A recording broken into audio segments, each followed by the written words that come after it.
ஆண்டவர் உலக இரட்சகருமாய் இயேசு கிறிஸ்துவின் நாமத்தினாலே அன்பின் வாழ்த்துக்களை தெரியப்படுத்திக் கொள்கிறோம். இந்த 7வது மாதம் 22ஆம் தேதி திங்கட்கிழமை காலை பொழுதிலே அனுதின கர்மளித்த நிகழ்ச்சி வாயிலும் உங்களை சந்திப்பில் கற்றுக்கொள்ள மகிழ்ச்சி அடைகிறேன்.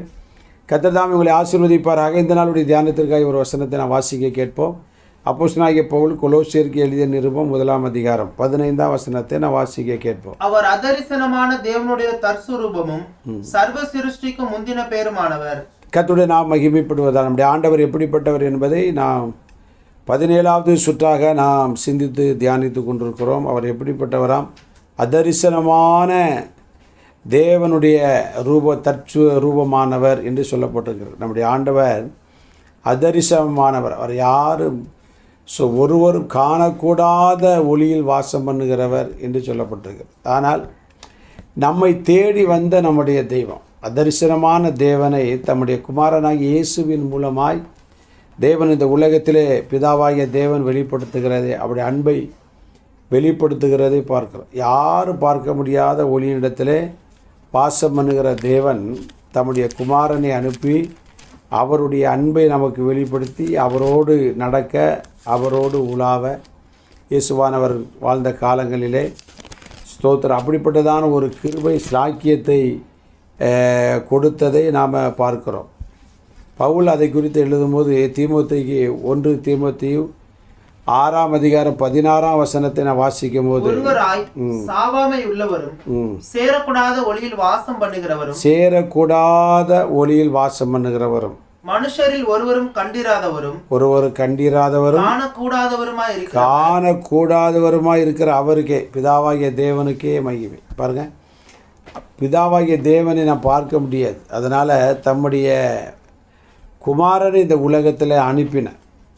இந்த குமாரன் ஆண்டவர் இயேசுவை இந்த உலகத்திலே அனுப்பினார். எபிரேயர் 2ஆம் அதிகாரத்தில் வாசிக்கிறோம். 14ஆம் வசனத்திலிருந்து நான் வாசிக்கும் போது, பிள்ளைகள் மாம்சத்தையும் இரத்தத்தையும் உடையவர்களாய் இருக்க அவரும் அவர்களைப் போல மாம்சத்தையும் இரத்தத்தையும் உடையவர். பாருங்க, அவர் நம்மேல் வைத்த அன்பை பாருங்க. தம்மை வெளிப்படுத்த முடியாய் குமாரன் என்ன எப்படி அனுப்பினார்?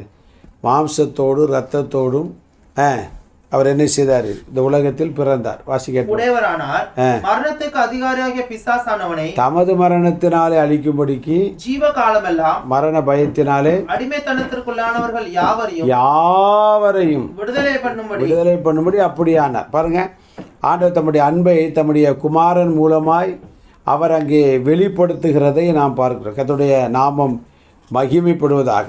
அது மாத்திரமல்ல, ஸ்தோத்திரம், காணக்கூடாத தேவன் அவர் வெளிப்பட்ட போது 1 யோவான் 1ஆம் அதிகாரத்தில் நாம் அங்கே வாசிக்கிறோம். 1ஆம் வசனத்தை வாசிக்க கேட்போம். 1 யோவான் ஆதி முதல் இருந்ததும் நாங்கள் கேட்டதும் எங்கள் கண்களினாலே கண்டது. பாருங்க, என் கண்களினாலே கண்டது, நாங்கள் நோக்கி பார்த்தது, எங்கள் கைகளாலே தொட்டதுமாய் எங்கள் கைகள் அந்த ஆண்டவரை தொட்டார். அருமையான தேவனுடைய பிள்ளைகளே, அவருடைய அன்பை தம்முடைய குமாரன் மூலமாய் வெளிப்படுத்தி அவர் நமக்காய் சிலுவை சுமந்து இரத்தம் சிந்தி மரித்து அடக்க செய்யப்பட்டு 3ஆம் நாள் உயிரோடு எழுப்பினார். அவருடைய அன்பு இன்றைக்கு மாறாதார். அவர் அதரிசனமானவர் என்பதில் சந்தேகம் இல்லை. ஆனால் நம் மீது வைத்த அன்பு அதை காட்டிலும் அளவில்லாதது.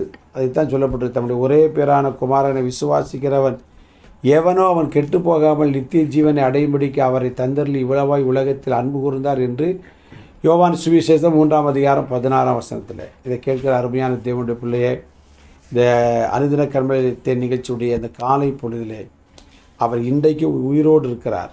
அவர் அதரிசனமான தேவனானவர். ஆனால் நமக்காக அன்றல்ல, இன்றைக்கும் நம்ம கூட வந்து நமக்கு அற்புதங்களை செய்து அதிசயங்களை செய்து நம்மளை ஆறுதல் படுத்தி தேற்றுவதற்கு அவர் ஜீவன் உள்ளவராகத்தான் மரித்தேன், ஆனாலும் இதோ சதா நாட்கள் உயிரோடு இருக்கிறேன் என்று சொன்னவர் அல்லவா? அதனால் உங்கள் கூட யார் இல்லை, குடும்பம் இல்லை, நட்பு இல்லை, உறவுகள் இல்லை நினைக்காதீங்க. அவர் அதரிசனமான தேவன்.